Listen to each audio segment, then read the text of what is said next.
They're all very good. It is really, really hard putting them in my favorite order, but I eventually made it happen. So, this is my ranking of my Harry Potter films. Let's begin. My least favorite film is The Half-Blood Prince. This was the third last installment in the series. It was not that great compared to the other films. If you read the Half-Blood Prince book, words that pop up to you after finishing are like dark, mysterious, a bit scary maybe.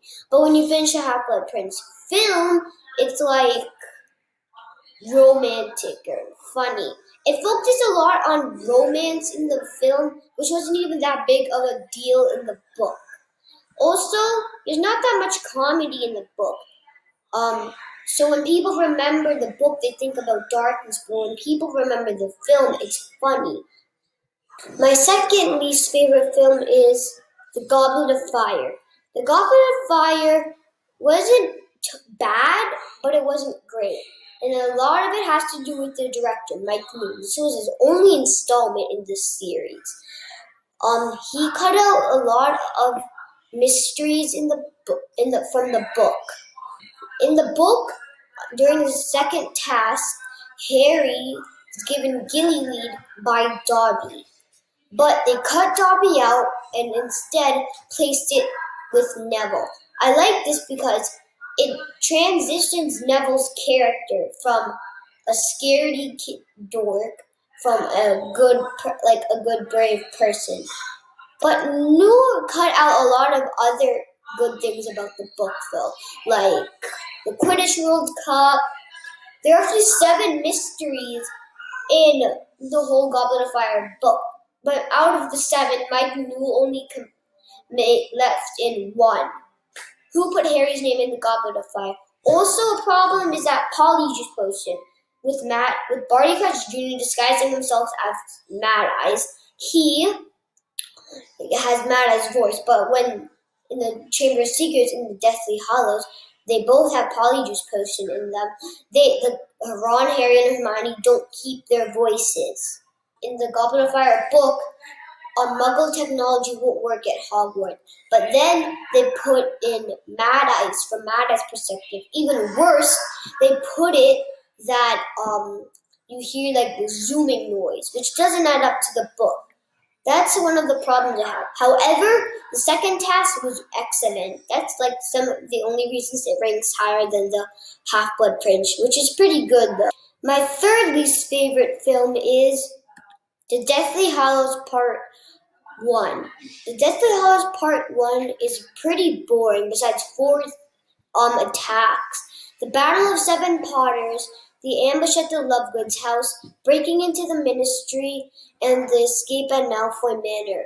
This film has one of the most saddest endings of any Harry Potter film. Dobby's death. It was so heart-wrenching. I was like, wait, what? Dobby's died? No! I had to get like a ton of tissue. It was so shocking. I'm like, Bellatrix? How could you? You murdered like the most pure-hearted character in the whole series. Like, the next film is Order of the Phoenix. Order of the Phoenix is the 5th installment of the series. It was pretty good. It combined darkness from the 3rd and 4th film and lightness from the 1st and 2nd film. I like how it could blend darkness but didn't make it over the top dark, unlike some other films. It was pretty good. I love it introduced like a lot of new characters like Luna, Kingsley, Nymphadora, or should I say Tonks, and Bellatrix. Also, it's really sad that Sirius dies, killed by his own cousin Bellatrix. And one of his last words to Harry was, "Nice one, James," reminding how pure-hearted Sirius was. It was really sad. I also liked how Dumbledore and Voldemort, the 2 most powerful wizards in the world, dueled at the end of the film. It was really good. Also, I like how once Voldemort possesses Harry, it's really, really good. At the beginning of it, it's also shown great when Harry's at the little playground.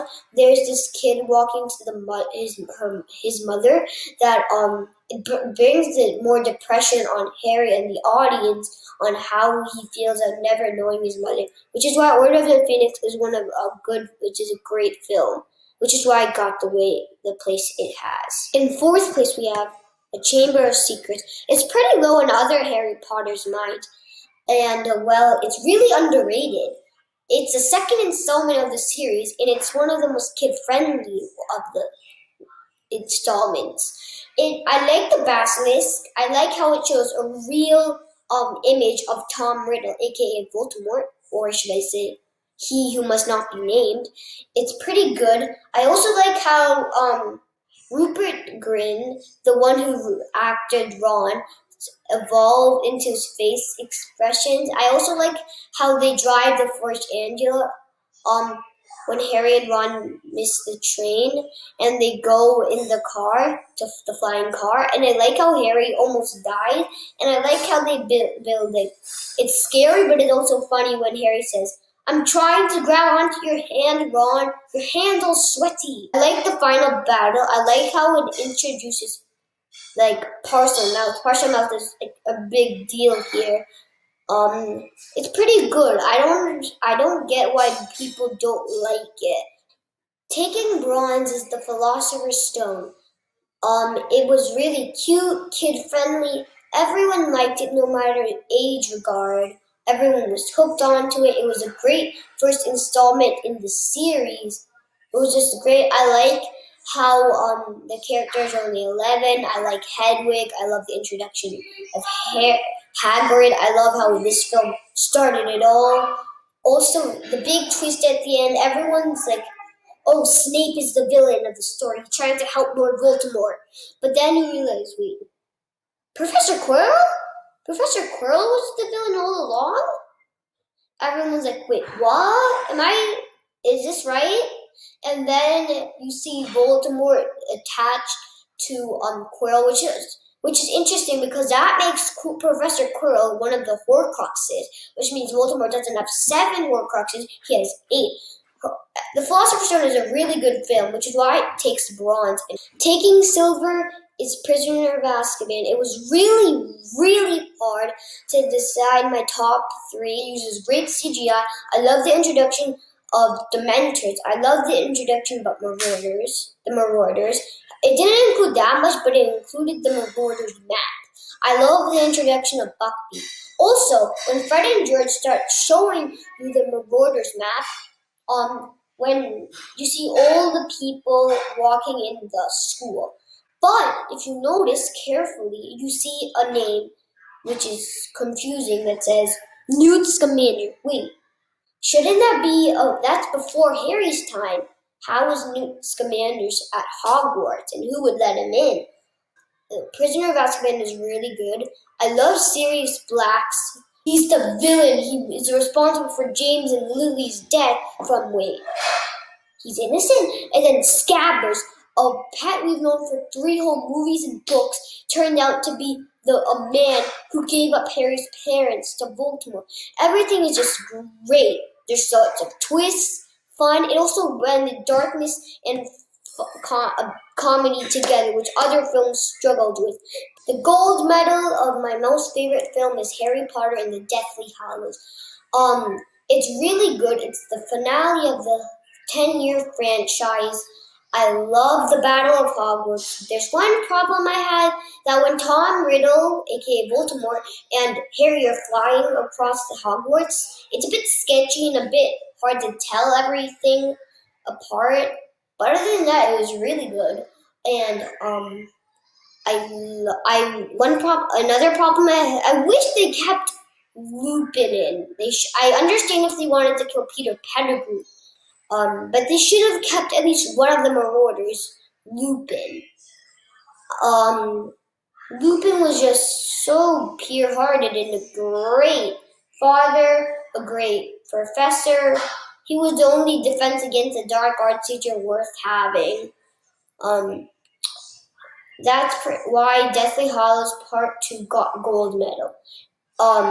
If you like this video, take your Harry Potter ones and Expelliarmus that subscribe button and hit the notification bell so you won't miss any updates on Coolscape. Ciao!